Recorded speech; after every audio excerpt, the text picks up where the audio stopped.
Et si le plastique devenait une matière de création à part entière? Un terrain d'exploration où l'on transforme des idées, des textures et même des résidus en objets uniques à la croisée du design, de l'ingénierie et de l'art. On en parle avec M. Rino Côté dans moins de 30 secondes.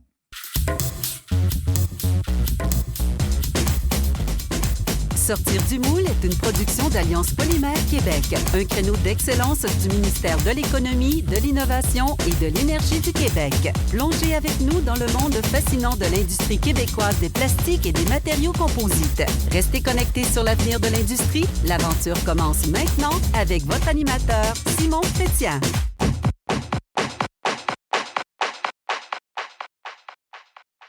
Aujourd'hui, on plonge dans une démarche où la matière prend forme autrement. À travers différents procédés de moulage, dont l'impression 3D, il devient possible de transformer une idée en objet concret, original et porteur de sens. Pour en discuter, nous recevons M. Rino Côté de l'atelier à côté, qui repousse les frontières entre création, matériaux et fabrication. Bonjour Rino, bienvenue à Sortir du moule. Bonjour, merci de m'inviter. Écoute, Rino, tu travailles à transformer des déchets en matières premières créatives, ce qui n'est pas très courant, qui est pas commun. Qu'est-ce qui t'a amené à voir le déchet non pas comme une contrainte, mais comme une opportunité de création? Ben, c'est que dans le fond, si on vient un peu dans l'histoire, tu sais, pour savoir où ce qu'on est rendu, où ce qu'on s'en va, vaut mieux savoir d'où ce qu'on vient. Nos arrière-grands-parents et arrière-arrière-grands-parents, et bon, depuis que l'homme est sur la Terre, il y a une forme d'économie circulaire et d'environnement qui se fait sans qu'ils s'en rendent compte, mais plus par obligation. Donc là, les gens usaient à la corde vraiment les vêtements, les outils, tous les matériaux qui étaient utilisés parce que il n'y avait pas une scène, fait qu'il fallait qu'ils l'utilisent à bon escient. Ceci dit, aujourd'hui, on est beaucoup plus, on entend galvauder même l'expression une société de consommation. Tu sais, même le PIB, hein, le PIB est calculé sur la consommation de l'être humain dans sa société, ce qui fait qu'on est une société qui existe ou pas, ce qui est un non-sens selon moi. Donc, l'idée, c'est de remettre un peu à la page le fait qu'on dit on travaille en économie circulaire, c'est très à la mode aujourd'hui, mais en réalité, je veux dire, on a toujours travaillé comme ça. Tu sais, ce qui est différent, c'est depuis peut-être les 100 dernières années, où on est dans une surconsommation, surtout dans les 50 dernières années, où là, ça n'a aucun bon sens. Là, c'est exponentiel, c'est vraiment exponentiel, l'ascension de la consommation. L'idée, dans le fond, c'est, puis je le fais par challenge, mais je le fais aussi par conscience sociale et environnementale parce que, comme je disais, on est assis sur des déchets, mais en même temps, ces déchets-là, il faut les valoriser ou les revaloriser. Euh, Tout ce qui est le plastique, on devrait mettre un prix là-dessus. Le plastique devrait être une espèce d'or à la bourse ou je sais pas quoi, mais parce que le plastique est traité comme une cochonnerie, hein. On dit qu'il y a un continent qui flotte, c'est que du plastique. On en trouve partout, on en mange, on en boit, la microplastique, il y en a partout. Ceci dit, si on contrôlait mieux la fin de vie de ces éléments-là de plastique, ça serait déjà beaucoup un pas à l'avant, tu sais. Parce que ce plastique-là, si on dit plastique, là, souvent on va penser à une bouteille d'eau, hein. Mais en réalité, le plastique il est partout, tu sais, que ce soit nos ordinateurs, nos souris, nos téléphones, nos vêtements. Hein, nos vêtements, là, je veux dire, je mets au défi des gens porter que de la laine, de la soie, du lin, tu sais, des fibres naturelles. On est bourré surtout les vêtements de sport, hein, c'est du polyester, c'est du lycra. Ça fait que, tu sais, c'est tout des synthétiques, hein, c'est des nylons, c'est des polyesters. Donc, pardon. Donc, c'est vraiment des synthétiques. Donc, si on dit que du jour au lendemain, on arrête de consommer le plastique, ben, ça va être facile la première journée, mais à un moment donné, ça va étrangler quelque part dans le goulot. Donc, il y avait un reportage dans le passé à Radio-Canada, il y a peut-être 4-5 ans, avec Laure Varidel, qui a, avec son mari et ses 2 enfants, dit OK, on essaye de vivre sans plastique. Écoute, c'est devenu compliqué, là. Ne serait-ce qu'aller en camping, là. C'est tout un défi. Et pour finir par se rendre compte que on est rendu là, là. C'est très difficile d'enlever tous les plastiques de notre environnement. Donc, mon idée, moi, c'est d'être capable de donner une seconde vie à ces plastiques-là, surtout les PET, PET, tu sais, et les PETG aussi, mais il y a du glycol dedans. Donc, tout ce qui est les plastiques PET, les fameuses bouteilles d'eau, boissons gazeuses et autres, c'est un plastique qui se recycle très facilement. C'est un des plastiques qui se recycle facilement. Puis c'est un plastique aussi qui n'a pas de. Il y a très, très peu de pertes lorsqu'on le recycle. Donc, oui, il est chauffé, il est utilisé, mais il suffit d'en remettre un peu de résine vierge, mais c'est assez facile. Ceci dit, selon moi, de reprendre le PETG, par exemple, ou un autre plastique, puis de lui donner une seconde vie, c'est correct. Mais c'est un peu comme un auto hybride. C'est en attendant que les batteries soient meilleures pour avoir juste des autos électriques. Donc, c'est temporaire. Fait que l'idée, c'est d'être capable d'utiliser des plastiques qui sont beaucoup plus environnementales, qui ont une fin de vie beaucoup plus éco-friendly, qui sont peut-être de sources un tant soit peu naturelles. Tu sais. Il existe des plastiques comme le PLA, le PHA, les celluloses aussi. Bon, là, j'ai commencé par PLA, mais le PLA est un peu galvaudé en greenwashing, là. On utilise le PLA à tout escient. Tellement que maintenant, bon, ben, tous les villes et tous les partenaires de recyclage ne veulent plus de PLA. Parce que le PLA, qu'on dit recyclable et compostable, est compostable dans un environnement contrôlé. Donc, une température assez élevée, 65 degrés, des bactéries, et puis ça ne prend pas 2 semaines. C'est quand même assez long.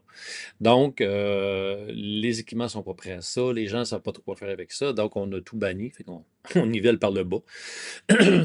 Donc, c'est pour ça que là, le PHA trop devient intéressant. Toutes les cellulosiques aussi deviennent intéressantes comme résine. Fait que là, moi, c'est de voir de ces matériaux-là, comment est-ce qu'on peut les utiliser de un, qui peut soit remplacer ou créer une nouvelle matière. Puis après ça, ben, quel autre déchet que je peux mettre? Quand on parle d'économie circulaire, hein, c'est un peu ça. C'est ton déchet devient ma matière première pour mon produit. Donc, un peu comme le fibre de verre, le béton. Hein, le béton, dans le fond, c'est du ciment. Alors, tu sais, souvent, les gens ils disent c'est en ciment ou c'est en béton. On ne sait pas la différence. Bon, le béton, c'est le résultat du ciment. Donc, le ciment, c'est la poudre dans laquelle on met de l'eau, on met du sable et une certaine granulosité, là, de la 0,3, de la roche, tout ça. Et c'est ce qui forme notre mélange. Et ça va être notre béton. Donc, le ciment, la poudre de ciment, c'est notre colle, c'est notre liant qui va tenir tout ça. Et bon, les roches et le sable, c'est l'élément de compression, c'est ce qui va tenir, solidifier et tout. Bon. Dans le mode plastique, je pense un peu comme ça, c'est-à-dire mon liant serait X plastique, hein, un PHA par exemple, et dans ce mélange de plastique-là, qu'est-ce que je peux ajouter pour modifier, adapter, changer le résultat final? Que ce soit pour l'esthétique, que ce soit pour un élément technique, résistance au feu, résistance à la compression, l'étirement, etc. Là, on peut en nommer jusqu'à demain. Donc, si je rajoute une poudre, hein, parce que là, on veut l'utiliser en mode soit injection dans des moules ou soit en impression 3D, il faut utiliser plus proche d'une farine du bois, par exemple, plutôt que des copeaux de bois. Parce que, inévitablement, ça va être injecté dans une buse qui a peut-être je sais pas moi, 1, 2, 3 mm ou 5 ou 6 mm. Fait que, il faut que ça passe là-dedans, dans le trou, là, sinon ça va coincer. Donc, puis l'impression 3D, c'est la même chose. Donc là, l'idée, c'est de tamiser, d'avoir cette fameuse poudre-là de notre biomasse qu'on appelle. Donc, c'est des feuilles broyées, c'est des écorces d'arbres, c'est le brin de scie, hein. On a un atelier, par exemple, qui fabrique des meubles. Bon, mais il y a une quantité phénoménale de brins de scie qui se fabriquent, de copeaux de bois, etc., dans la transformation. Donc, au lieu de le domper au vidange, de le mettre au dépotoir, ce qui est, d'un côté, oui, va se composter, mais à la quantité va être très, très long. Ben, comment qu'on peut revaloriser, tu sais, cet élément déchet-là de un.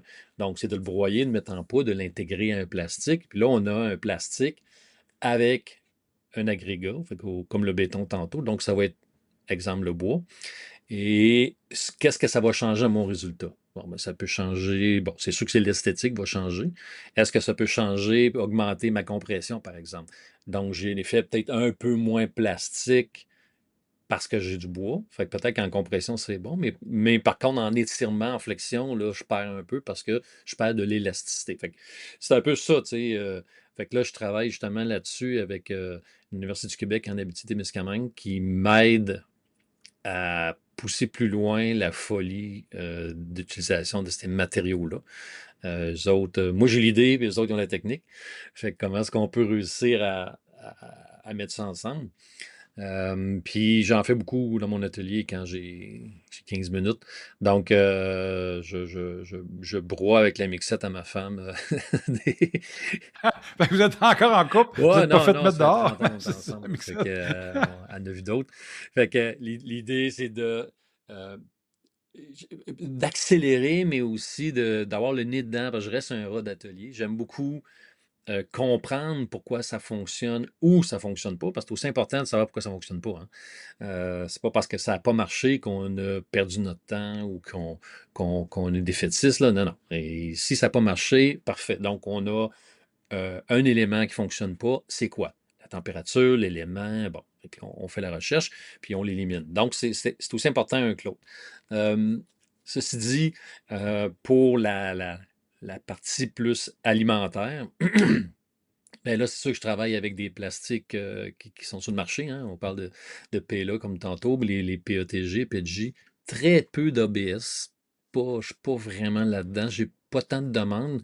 Mes imprimantes 3D sont pas. Ils peuvent faire des petites pièces, mais c'est qu'il faut avoir un environnement chauffé à assez haute température. La bûche, ça peut toujours aller, mais c'est vraiment l'habitacle comme tel.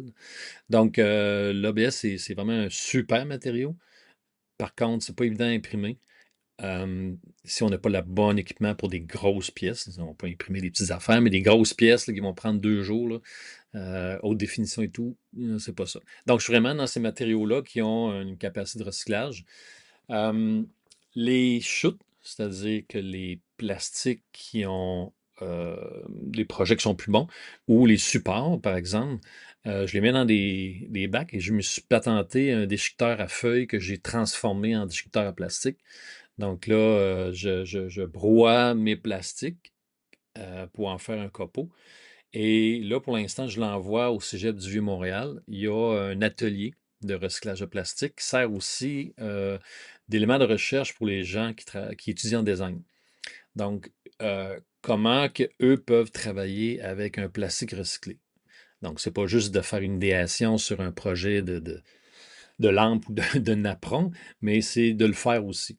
Donc là, eux, ils récupèrent, que ce soit des capuchons de bouteilles d'eau, des bouteilles d'eau, et des gens comme moi qui fabriquent des objets en 3D, mais qui ont des chutes. On va leur porter ça, ils les broient. Ben, moi, je prends de l'avance, là, je les ai déjà broyés. Euh, ça prend moins de place. Puis deux, ben, c'est toujours dans l'idée de est-ce que je pourrais, dans ma recherche que je fais en ce moment, réutiliser ces chutes-là pour les mélanger à une biomasse pour en créer un nouveau. Fait que ça, c'est ma partie auto-hybride. C'est mon hybridité entre j'ai pas le plastique total que je voudrais encore, mais je peux au moins donner une seconde vie euh, à mes déchets. Tu sais. Fait que là, c'est ça. C'est pas évident parce qu'il n'y a pas de recette, il n'y a pas de formule gagnante. C'est tous et chacun essaye tant bien que mal de trouver la formule gagnante. Exact. Puis tout ça, ça mène à un produit qui peut être soit de design ou de, tu sais, de décoration ou même un produit qui va être fonctionnel. Puis justement, quand on parle d'une matière comme ça qui porte une histoire, est-ce que cette dimension narrative-là influence votre créativité ou le design ou l'objet final que vous allez créer à partir de cette matière-là? Ben oui, c'est sûr que, comme on disait tantôt avant d'entrer en enregistrement, il y a deux Rhino côté. Hein. Il y a le Rhino côté artiste, sculpteur, donc rhino.com, rhinocoté.com ou .ca. Et il y a le Rhino côté qui, ben, il faut qu'il mange, il paye ses comptes. Fait que t'as l'atelier à côté. Donc, l'atelier à côté, c'est vraiment l'atelier qui va offrir le service d'impression 3D, design 3D, numérisation, scan 3D, mais vraiment à l'échelle beaucoup plus artistique. Je suis pas, j'ai pas l'intérêt ou le désir de fabriquer des pièces automobiles, par exemple, des porte-clés, des objets usuels mécaniques, parce que, premièrement, il y a beaucoup de monde qui en font. Puis deuxièmement, ben moi, j'ai besoin d'avoir un problème. Donc, ce qui peut paraître difficile à comprendre parce que j'ai travaillé 18 ans en recherche et développement au Cirque du Soleil, puis mon modus operandi, c'est quand je me levais le matin, je me disais, bon, OK, qu'est-ce qu'on fait aujourd'hui? Moi, fonctionne dans un horaire fixe, que je sais ce que je vais faire dans les 6 prochains mois, c'est me tuer à petit feu.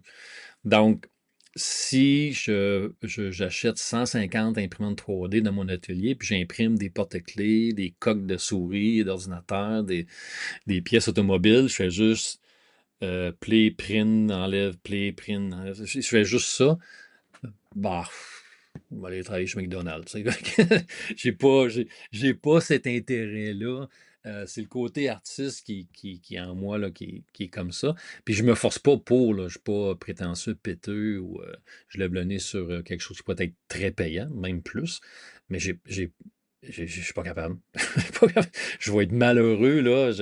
Fait que les gens qui viennent me voir, généralement, souvent je suis comme le dernier. On va essayer lui, voir des fois. Puis, ben, ouais, c'est ça, mais généralement, ça marche parce que c'est ça, je fonctionne toujours avec des défis, des complexités, des problématiques de matériaux ou de mécanique ou de comment faire. Puis c'est mon fun. Tu sais, moi, je suis aussi mouleur. Je commence par le moulage. De façon traditionnelle, écoute, je pense que je me suis moulé les doigts, j'avais comme 13 14 ans, là. Fait que ça fait longtemps. Euh, Pas que je suis vieux, là, mais c'est ça. J'ai commencé à faire longtemps. Et le moulage, dans le fond, c'est une façon traditionnelle de reproduire un objet. Euh, Puis, tu sais, je veux dire, on va pas rentrer dans le détail jusqu'à la fin fond, là. Je pense que vous savez aussi bien que moi. Donc, logiquement, on a un objet qu'on veut reproduire, ben, on le prend, on fait un moule dessus, on ouvre le moule, on enlève la copie, et puis, à l'intérieur de ce même moule-là, une fois fermé, on va couler notre matière finale. Plâtre, ciment, plastique, fibre de verre et autres. Euh, Dans l'idée du 3D, parce que les gens se demandent, ben, écoute, moulage traditionnel, imprimante 3D, les nouvelles technologies du 3D, c'est comme diamétralement opposé. Ben, au contraire, un va bien avec l'autre parce que tout l'univers du 3D, c'est un peu une mise à jour des outils traditionnels de moulage. Hein. Tantôt, j'expliquais comment, bon, on fait un moule sur un objet, on coule dans le moule. Ben, en réalité, aujourd'hui, ce qu'on va faire, c'est qu'on va numériser l'objet, que ce soit, peu importe, là, une bouteille d'eau. Donc, on va numériser en 3D cet objet. On va ajuster, transformer, faire des itérations sur notre modèle dans un logiciel proprement dit de dessin ou de modelage. Et ensuite, mon output, la sortie de tout ça, va être l'impression 3D ou l'usinage CNC. Donc, on est toujours dans le mode virtuel numérique. L'avantage ou la différence entre le moulage et l'impression 3D, c'est que euh, lorsque je fais un moule sur un objet, que ce soit un silicone, un uréthane ou un moule en acier usiné pour faire des productions à grande série, ben mon moule il est fixe. Donc, si j'ai, par exemple, le client dit, ah, la bouteille est cool, mais j'aimerais ça qu'elle soit plus haute, plus petite, ou qu'on ait une forme de main qui l'appréhension n'est pas correcte, je dois la transformer, ben là, le moule est fait. Donc, je dois refaire un modèle sur lequel je vais faire le moule. Tandis que si je veux changer le modèle, ben là, mon moule, c'est un moule virtuel, c'est mon fichier. Donc, je retourne dans le logiciel, je modifie le modèle selon les demandes du client. On valide de façon virtuelle.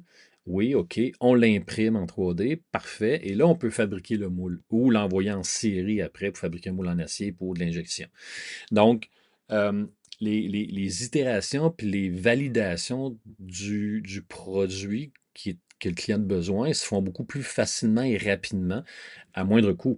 Hein? Tu as fabriqué un moule en silicone ou en acier qui t'a coûté 150 000, puis là, tu t'aperçois que il n'est pas terrible, la forme, ça ne marche pas. Ben, tu as mis 150 000 là-dedans pour rien. Donc, il y a des petites modifications qui peuvent se faire dans les moules d'acier, mais je veux dire, on ne peut pas changer du tout. Je veux dire, il est fait, il est fait. Fait que c'est là que le moulage de façon virtuelle devient vraiment intéressant. Et puis, comme un moule, hein, le moule, moi je prends toujours le moule en silicone. On peut couler une cire pour la fonderie, on peut couler du béton, des plâtres et autres.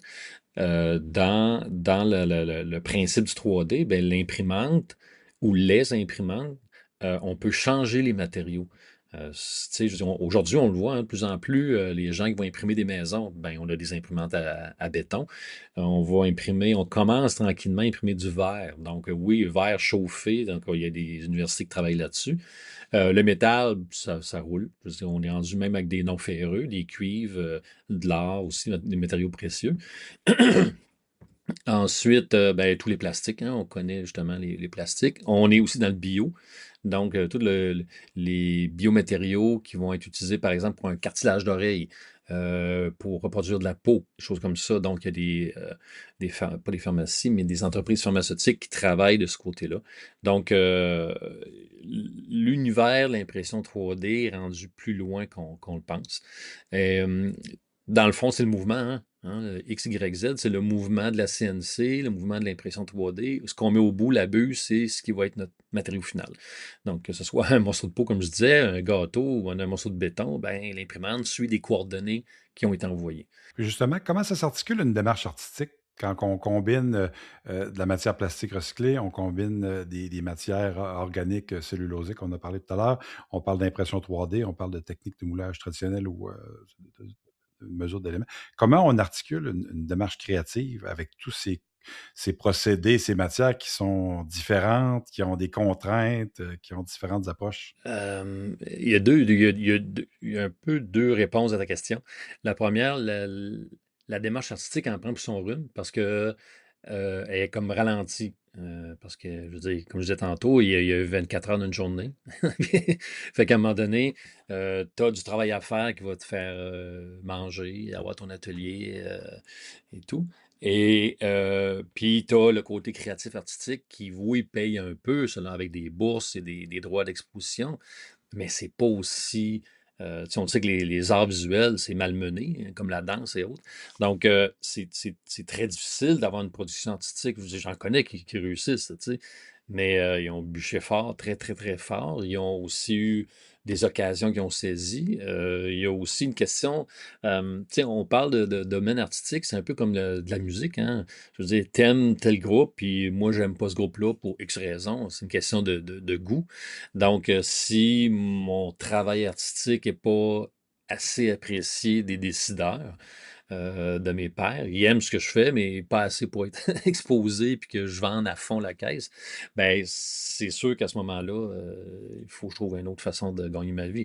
Mais en même temps, étant un artiste, tu peux pas dire, ben je vais arrêter 6 mois, 1 an, 2 ans, puis à un moment donné, je vais m'en remettre. Tu sais. C'est pas comme c'est pas un passe-temps de tricot, tu sais. Je fais pas des pantoufles pour le fun quand j'ai du temps à perdre. C'est vraiment, c'est viscéral. C'est extrêmement difficile à expliquer à quelqu'un qui est pas artiste, mais que tu peux pas comparer ça à quelqu'un qui fume, parce que j'ai jamais fumé. Tu sais, quelqu'un qu'on dit d'arrêter de fumer, c'est addictif, hein?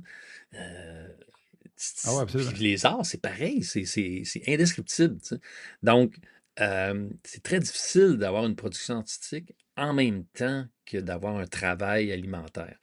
Ceci dit, pour la combinaison des matériaux et outils, parce que depuis tantôt, je parle de moulage et d'impression 3D, en réalité, comme par exemple un peintre, le peintre, il va travailler avec la peinture à l'huile ou de l'acrylique, avec ses pinceaux et ou ses spatules sur une toile ou un canevas autre qui peut être un morceau de bois.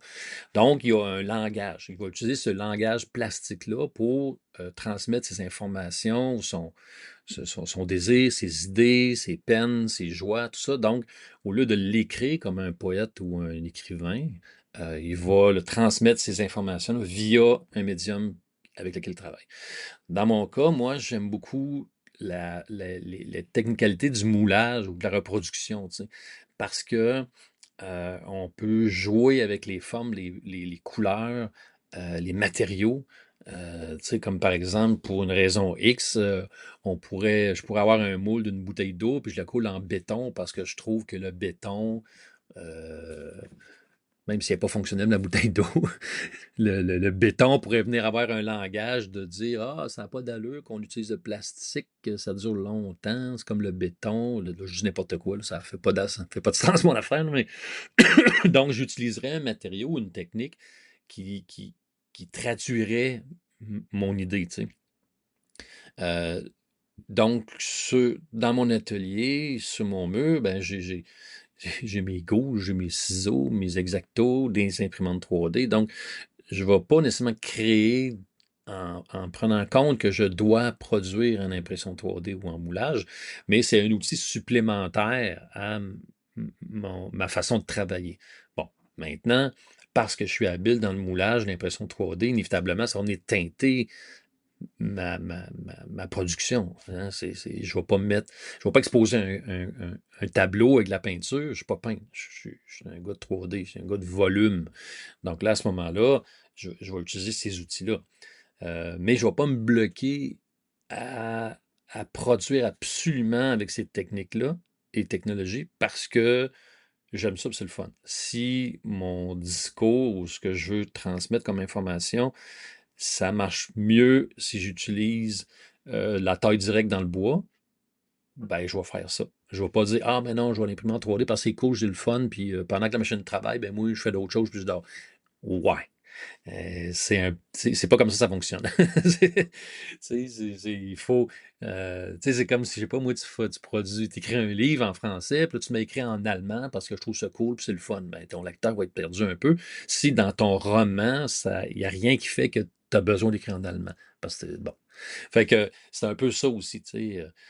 C'est d'utiliser les bons outils au bon moment avec les bons matériaux. Fait que ça, c'est la jonglerie que l'artiste va faire tout le temps. Hein. C'est toujours comme ça qu'il va travailler.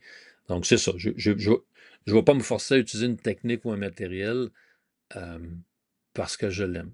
Ceci dit, parce que je travaille sur des matériaux biocompatibles avec de la biomasse, compostable et tout, ben, ça m'amène à une production qui est différente, qui peut être vraiment intéressante. C'est-à-dire que, imagine j'imprime une pièce, puis ma biomasse dans mon plastique, c'est, je sais pas moi, des noisettes.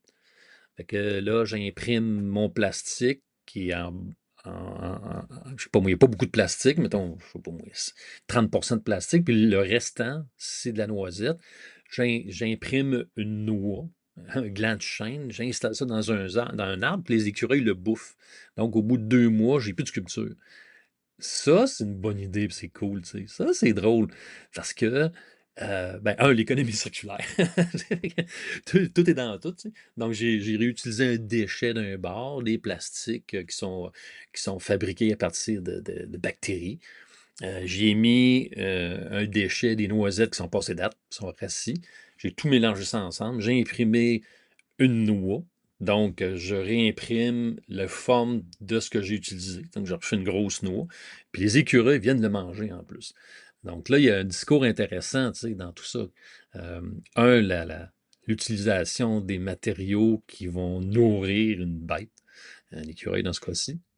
Oui, précisons qu'on parle ici de plastique qui sont Oui, oui, oui, comestibles. oui, oui, c'est ça. Pas penser qu'on arrête de s'attaquer à tuer des Non, écureuils. non, quoi qu'il mange mon bac de recyclage, des fois, ce serait tentant, là.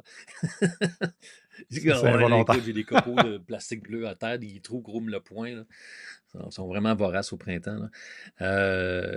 Oui, c'est ça, tu sais, je ne vais pas prendre un PETG, puis que là, bon, ils vont crever au bout de 6 mois. Donc, l'idée, c'est de prendre aussi des plastiques qui sont des bases de cellulosique, qui sont des sucres, qui sont, tu sais, et puis c'est ma colle, mon liant, qui fait que ma poudre de noisette va se tenir, puis qu'ils vont manger la poudre de noisette. Donc, ça, c'est le côté artistique, parce que le côté day-to-day, je parle de ça à un client ou à quelqu'un qui va avoir un objet final, il va faire ben, qu'est-ce que je fasse avec ça? Moi aussi, dans 2 mois, j'ai plus d'objet, j'en ai besoin. Fait que ça n'a pas de sens au niveau productif, mais ça a du sens au niveau artistique parce que là, on vient décrier, par exemple, le fait qu'on produit trop de plastique. Fait que là, pourquoi pas on n'utiliserait pas un plastique qui alimenterait, par exemple, les animaux. Fait que là, je te dis ça, je trouve que c'est une bonne idée, là, je vais le prendre en note. C'est pas... Oui, non, ben, moi aussi, je la trouve excellente. Je trouve que c'est original. Puis c'est un genre d'art éphémère en même temps. Là. On a Oui, une c'est tendance ça. des fois dans ça. Puis ton exposition, tu C'est peux pas vraiment exposer original. ton gland de chêne, il a été mangé. Fait que tu exposes une vidéo en accéléré qui montre un écureuil qui mange la sculpture dehors pendant le temps de. Fait que ça, regarde, on vient ensemble de créer quelque chose que je vais faire. Fait que Mais là, je veux juste revenir. On parlait de démarche artistique, puis j'aurais peut-être dû prendre le mot démarche créative, parce que l'artistique, là, on a l'art, mais ça reste que quand on crée quelque chose pour un client, même si c'est commercial, vous êtes dans des pièces uniques, des pièces prototypes, des pièces originales qui utilisent des matériaux originaux, parce que, tu sais, ce avec quoi vous travaillez, c'est pas conventionnel, puis c'est pas des techniques de roulage habituelles. Il y a quand même de la création dans ça. Oui, mais c'est pour ça que, tu sais, tantôt, je disais que je travaillais pas dans la fabrication en chaîne, hein, porte-clés, coque de souris et autres. Là, je suis pas, ou la pièce d'auto, je suis pas là-dedans parce que, bon, premièrement, je m'ennuierais. Euh, Parce qu'il n'y a pas de créativité. Donc, c'est pour ça que les gens avec qui je travaille, généralement, c'est 95% du temps, c'est des artistes, des artisans qui ont un croquis dans leur tête ou sur un napkin, puis qui ont fait, OK, c'est quoi ton entrant? Qu'est-ce que tu veux? Et ta sortie, c'est, je voudrais que ça soit comme ça. Ah, OK. Fait que là, moi, je viens mettre entre les deux son idée, son désir, puis sa finalité. Puis là, je dis, bon, OK, comment est-ce qu'on peut faire pour arriver à tes fins? Fait que là, là, c'est les matériaux, c'est la façon de faire. Encore une fois, ça va toujours tourner autour du moulage, l'impression 3D, parce que c'est ça ma finalité, c'est ça ma force. Si tu viens chez nous pour trouver une couleur sur tes murs, je ne serais peut-être pas nécessairement la meilleure personne.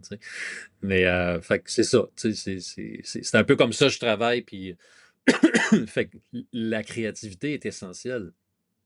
Euh, pour être capable de comprendre ce que l'artiste a en tête. Parce que j'ai vu des ateliers à un moment donné où bon, je parlais avec un artisan ou un atelier de fabrication en chaîne. Et puis là, il y avait un artiste qui était venu pour lui demander son projet, je dirais comme ça, comme ça. Puis la personne devant moi a dit, OK, garde, fais tes dessins, quand tu vas être prête, viens me voir. Parce qu'il n'y avait aucun intérêt et ça ne tentait pas de bloquer sa chaîne de production qui est très, très rentable, pour arriver avec un artiste qui fait comme plus de même, plus de même, plus comme ça, puis si ça fait ça, ça serait cool, puis non, non, non, tu peux pas fonctionner comme ça quand tu as une entreprise qui fabrique des bouteilles d'eau. Donc, tu peux pas arrêter ta chaîne de montage, de fabrication. Donc, c'est là que je me positionne là-dedans, parce que, comme je disais tantôt, des gens qui ont 50, 100 imprimantes dans leur sous-sol qui fabriquent des pièces en série, il y en a beaucoup. Donc, je vais juste être un de plus. Tandis qu'il y a des gens qui fabriquent, qui vont faire l'intermédiaire entre l'idée de l'artiste et son résultat, ce qu'il va avoir, ce qu'il va exposer, par exemple, ou le designer qui va avoir son tabouret qui a été designé X avec des matériaux X. Ben, lui, ça va être du essai-erreur. Tu sais, il y a des projets où c'est le déchet. On avait manqué notre affaire, ça n'a pas marché, ça a sorti tout croche. Puis l'artiste a fait comme c'est ça que je veux. Ben, OK. Des fois, la recherche arrête à mi-chemin entre je veux que ça fasse ça et OK, ça a foiré, mais c'est ce qui a foiré qui devient intéressant pour X raisons, texture, couleur, peu importe. Donc, moi j'adore ça. Moi, je trouve ça le fun. C'est ça qui me fait lever le matin. C'est qu'est-ce qu'ils vont faire aujourd'hui? C'est ça. Par quoi je vais commencer ma création de la journée? Oui, puis c'est pas parce que j'ai commencé sur quelque chose un matin qu'à midi, je vais être en même place. Ça peut changer du tout au tout. Et c'est ça, tu sais, je veux dire, je compte ça à des gens qui sont très, très routiniers, que ça fait 30 ans, sont sur la même job, ils comprennent pas. Et ils sont eux autres, ils rentreraient en mode panique. Parce qu'ils ne savent pas ce qu'ils ont à faire aujourd'hui ou demain. Tu sais. Ben, donne-moi une liste, donne-moi un délai, donne-moi.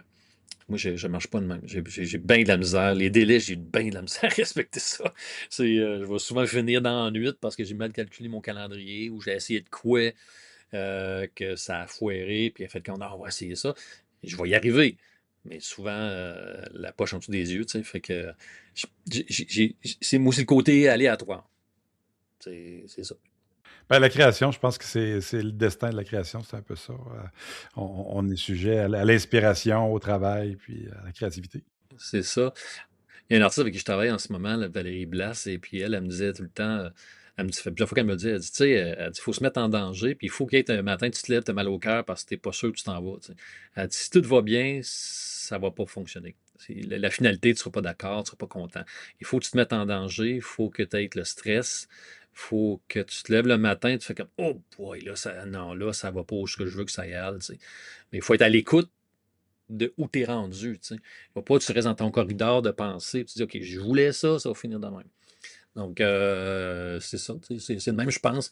Elle a mis des mots là-dessus, mais ça traduit bien, justement, mon désir. Tu sais.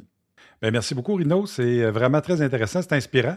Puis je pense qu'on peut, après ça, transposer tout Ouais. ce savoir-là ou cette approche créative-là dans des domaines plus conventionnels pour aider les gens, justement, à sortir du fameux corridor, sortir du Oui, moule. oui, On c'est peut ça. garder le thème. Ben oui, hein, tu sais, on n'a pas le choix parce qu'il faut toujours, tu sais, c'est galvaudé, mais il faut toujours se réinventer. Là, on a nos voisins américains là, ils jouent au ping-pong avec tout. Les droits de Ouais. douane, les taxations, les surtaxations. Donc, si on lit dans les différentes revues spécialisées, ben, il faut toujours réinventer, il faut penser différemment. Tu sais, le fameux thinking of the box, hein, out of the box, là, il faut vraiment, Ouais. faut toujours penser différemment. OK, d'habitude, je fais ça de même. Maintenant, comment je peux le faire différemment?